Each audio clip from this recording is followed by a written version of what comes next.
الريفليكشن مع الاضاءه مع النضاره. انا الكادر ده مش مبين الساعه. محمد شكري. عيني يا بابا عيني.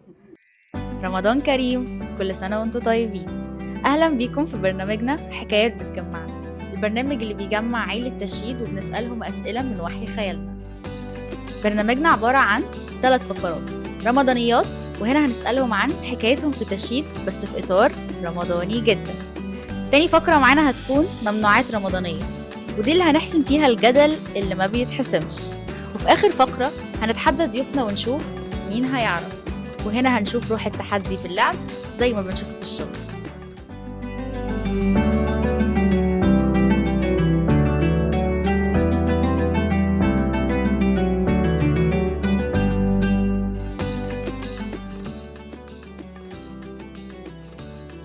ياسمين الكردي، سينيور سيلز شركه تشييد.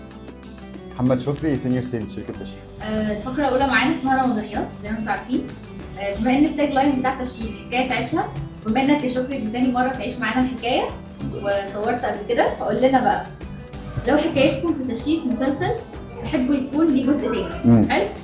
وقول لنا إيه الاختلاف اللي هيبقى في المسلسل ده عن الجزء الأول. ممكن الجزء الثاني البطل يموت مثلا، اللي هو انا. عشان نخلص. هتشرع عليك. امي كده. حبيبي، امي، ابني. ممكن مسلسل في لا لا لاند. لا، هيبقى في فروقات كتير. خلاص الناس عرفت بعض وحفظت بعض، تبدا تعرف تتعامل مع بعض بشكل تاني. بص، هو في سؤال اتسال لي المره اللي فاتت يعني حصل فيه اختلاف كده وعمل لي ايه جزء من مشكله. تمام. فالسؤال كان بيقول ايه ان انت لو مديرك بطل من ابطال مسلسلات رمضان، فايه المسلسل وايه الشخصيه؟ لو مسلسل رمضان السنه دي ممكن يبقى بابا ماجد في ولاد الشمس، استاذ ابراهيم رشوان. كل واحد يقول لو اللي قدامه شخصيه من مسلسلات رمضان السنه دي هتبقى مين وليه. مسلسلات رمضان شكري السنه دي. حلو. انت بتفكر في ايه يا حسن؟ والله مش محتاج تفكير كتير. مالك بتبص لي كده ليه؟ امين، انت ممكن تزعل مني في يوم من الايام. ازعل منك ازاي؟ ده احنا اخوات. مهما حصل. عيب يا عم، ده انا افديك برقبتي. لا ان شاء الله مش هتوصل لقطع الرقبه. في مسلسل الكابتن طيار. ماشي، انا ما اتفرجتش على المسلسل بس ممكن الفضول ياخدني اتفرج على الكاركتر ده. بس ممكن مثلا نختار هي العتاوله في عبد طالعه اسمها ايه؟ شيدي ده هي. ماشي، لو انت بطل في مسلسل رمضاني هتختار شخصيتك في المسلسل تعيش في انهي مشروع من مشاريع تشييد وليه؟ هختار شخصيه ياسمين في اشغال شقه. احب اعيش في كومباوند مروج. كومباوند كامل خدمات من كل حاجه، نادي، مدرسه، مستشفى، في سموحه عند جرين بلازا. بينه وبين نادي سموحه 5 دقائق، كل المحاور. وعلى الاقل في كومباوند مروج مش هتحتاج يكون في شغاله، كومباوند موفر لك كل حاجه. المسلسل الرمضاني اللي انا هختاره العتاوله، وممكن نفتح لهم مثلا محل سمك في مول صواري، مول تشييد في صواري، على الواجهه كده، واخد على الواجهه على البحيره، ومكان سياحي وفي ترافيك، ومستقبل اسكندريه الجديده كله هناك ان شاء الله.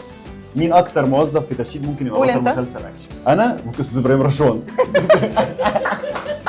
لا، انا ممكن اشوف رحمه، اكشن في حياتها ما بيخلص. لو هيتعمل جزء 9 من المسلسل الكبير، مين من الشركه هيقوم بدور الكبير؟ وجوني وهدرس ومربوحه. الكبير معروف، ابراهيم رشوان، جوني باسل، هدرس احمد عبد الرازق، ومربوحه رانيا. انا ممكن اشوف مثلا ان الكبير ممكن يبقى دكتور مصطفى، بس جوني ممكن اختار له اباني مثلا، احمد اباني. هدرس ممكن اختار باسل. مربوحه ممكن اسراء مصطفى. ماشي، مين فيكم ممكن ينام على نفسه في المكتب في رمضان؟ نعمل فول ستوب واجاوب واقول اسراء محمد. وهو بقى السؤال بيقول في رمضان من كتر التعب، فهو من كتر التعب ممكن. انا اكتر حد بشوفه بينام على نفسه شكري. كمان النكته، مره مدرب سباحه اتجوز مدربه جمباز، عملوا فرحهم في القريه الاولمبيه. البرنامج ده برعاية تشييد ديفلوبمنتس. تشييد حكاية عيشها. الفقرة الثانية ممنوعات رمضانية. في الفقرة دي بنحسم الجدل اللي ما بيتحسمش، والخروج بأقل خسائر وخلافات ممكنة. لو هتختار يوم في رمضان يبقى اجازة رسمية، يبقى أول يوم ولا آخر يوم ليلة العيد؟ أول يوم رمضان. بس هو يعني ايه آخر يوم في رمضان يعني اجازة أحسن، لأنك تلحم معاه العيد فتاخد اجازة طويلة. والله هو الأفضل يبقى الاثنين، أول يوم وآخر يوم. رمضان يعني كنافة ولا قطايف؟ كنافة. انا شايف ان هي كنافه برضه الصراحه، القطايف دي ما بحبهاش. طب انت بتحب الكنافه مكسرات ولا ساده؟ لا انا بحب الكنافه اللي هي بالكاستر والكريمه، اللي هي الكلاسيك العاديه المصريه القديمه. احلى كنافه انا بحبها اللي هي بتبقى قرص كده، ماما بتعملها لنا في الطاسه، بتبقى مقرمشه رفيعه كده، بحط عليها شربات ولبن. سمعتي بقى عن كنافه الطارو دي؟ يقول لك كنافه بالقلقاس. انا ما بحبش القلقاس اصلا مسلوق، هاكله بكنافه. افتكاسات مالهاش اي لازمه بصراحه. في حاجات دخلت في حياتنا غريبه، سحور في البيت ولا بره البيت؟ سحور في البيت بصراحه يعني. وانا برضو سحور في البيت، بطاطس محمره المشكله ان وجبنه. انتوا جايبين اتنين ما ينفعش يختلفوا يا جماعه. قطايف بقى مكسرات ولا جبنه؟ مكسرات طبعا. لا القطايف بالجبنه احلى، طعمها ألذ. ليه؟ اديني مبرر. مع الجبنه لما بتسيح كده وتبقى يا سلام، لو تبقى يعني ايه ناعمه شويه كده. لا حبيبي طبعا كنافه قطايف بالمكسرات معروفه، هي احنا كبرنا وتربينا على قطايف هي ما مكسرات. اختلفناش. حط في الزيت، حط عليها شربات، تبقى مقرمشه كده. برضه موضوع الشربات ده مفيش حاجه اسمها شربات. لا في. عطشي لا شربات. الميتنج قبل الفطار بقى مع الكلاينت ولا بعد الفطار؟ لا قبل الفطار. بعد الفطار كده، بعد ما اشرب قهوتي وكوبايه الشاي. ربنا بيوزع رزاق الصبح يا حبيبي مش بالليل. يعني تصحى الصبح بدري كده تاخد رزقك. ما عندناش، مش مختلف معاكي خالص والله، بس انا مختلف ان انا يعني انا والناس ما بنقدرش نقف مع بعض على ارضيه مشتركه للاسف. قبل الفطار بيبقى الموضوع صعب. لا انا العكس، انا قبل الفطار عامل ميتنج كويس جدا، بعد الفطار الموضوع يبقى صعب. يوم رمضاني في كومباوند جيزين ولا يوم رمضاني في كومباوند مروج؟ لا انا جيزين بالنسبه لي احلى. اطلع اقعد في الخيمه بتاعت اليكس ويست، تمام، افطر في ريدسون بلو، اخلص اخد التمرينه في الجيم في النادي، وبقى كده زي الفل. لو جالي بقى اوفر دوز من السكريات وكده فالسعودي الالماني موجود. لا انا هختار كومباوند مروج، جمع بقى الشركه كلها والناس اللي حوالينا ونقعد في البلازا بتاعت الليك يارد، بلازا كبيره، نقعد كلنا نفطر ونلعب وفي الليك ونظبط نفسنا، وقريبه من كل الناس يعني اللي معهوش عربيه يعرف يجي بسهوله. طيب تتفرجي على المسلسل من اول حلقه يعني كل يوم، ولا تتفرجي عليه في العيد حلقات بقى جماعي المسلسل كل مره واحده؟ والله يعني بما اني دلوقتي ببقى فاضيه بالليل فبتفرج على جزء ومجمعه جزء كبير جدا للعيد بقى والاجازه. انا في مسلسلات بتفرج عليها حلقه بحلقه، بقى في مثلا بستنى الريفيوهات، لو في ريفيو مثلا عن مسلسل ان هو مسلسل قوي قوي ممكن ساعتها ابتدي استنى الريفيو أجمعه انا للعيد. ممكن اجرب واتفرج. بس انا لا، انا يعني بفضل ان انا اتفرج عليه حلقه بحلقه. فقفوا يا شباب. البرنامج ده برعاية تشييد ديفلوبمنتس. تشييد حكاية عشا. دلوقتي الفقرة الثالثة اسمها مين هيعرف. حلو؟ في الفقرة دي هنقول لكم شخصيات ظهرت في مسلسلات رمضانية، مطلوب منكم تعرفوا هم كانوا بيشتغلوا ايه. اوكي. والإجابة بالأسرع، يعني اللي هيقول أسرع هو اللي هياخد البوينت. ماشي. حلو؟ عبد الغفور البرعي كان عايش في الباب قبل، بيشتغل ايه؟ تاجر خردة. لا انا قلت تاجر، انا اسرع. تاجر خردة. انا اسرع. لا لا لا، هو كان ليه كذا تجاره، كان ليه كذا تجاره، كان ليه كذا بيزنس والله. لا انا مالي بالبدأ بيه، هو نهب ايه؟ لا لا لا، البيزنس ما بيتحسبش كده ابدا. لا لا لا معلش. بقول لك حاجة؟ لا انا قلت اسرع، وكان عنده محل قماش. حاج متولي حاجه، عبد الغفور برعي حاجه.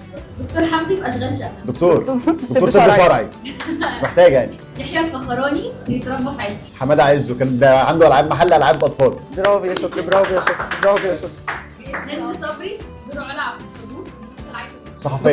دكتورة صيدلانيه. صيدلانية. دكتوره صيدلانيه. انا لا لا لا لا ثانيه بقى، كده عبد الرازق في زهرة وأزواجها الخمسة. ما كانتش بتشتغل، كانت سيده منزل. كانت ممرضه.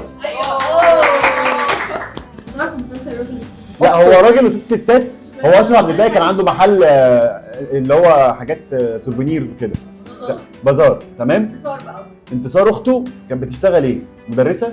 شريف سلامة في كامل العدد. شريف سلامه. كامل العدد. دكتور اللي كان مين؟ منى زكي تحت الوصاية. كانت مسافره في امريكا، دكتوره نفسيه، طالبه في اعداديه، عمال اقول اسرع اهو. كانت بتشتغل في مجال السمك، كان عندها مركب. ايوه صح كده؟ تقعدوا يعني في الصيد. تعادل. ايه اللي تعادل؟ تعادل والله. والله انت احلف ليه؟ كسبانه ايه؟ انا كده. استاذ كمال فين الانتاج؟ يا استاذ كمال. يا حبيبي كمل بس فين نسمع الإخراج؟ بنسمع لا بس تيجي حد الأسئلة. كبير في اللوكيشن ده. خلاص طالما هو شعب الظلم يبقى هو الظلم. تمام. تمام؟ اوكي. سلام على بس مبادئ كده حتى لو الإنسانية جاوب هيبقى تعادل. والديمقراطية. يعني هو حتى لو جاوب سلام. هيبقى تعادل. تمام. حاسس ان انا قاعد في الامم المتحده. لو جاوبت هتطلع البوينت اللي انت عايزها منك مين؟ يعني انت اللي هتكسب. جاهز؟ جاهز. نص الشعب اسمه محمد. محمد. عصام عمر كان شغال ايه في المسلسل؟ كان في شغال المطار، في المطار. تكييف. تحفه برافو. صح في المطار. ماشي، الف مبروك يا اسماء، الف مبروك. مبروك مكسب. اضحك عادل، اضحك عادل. مبروك.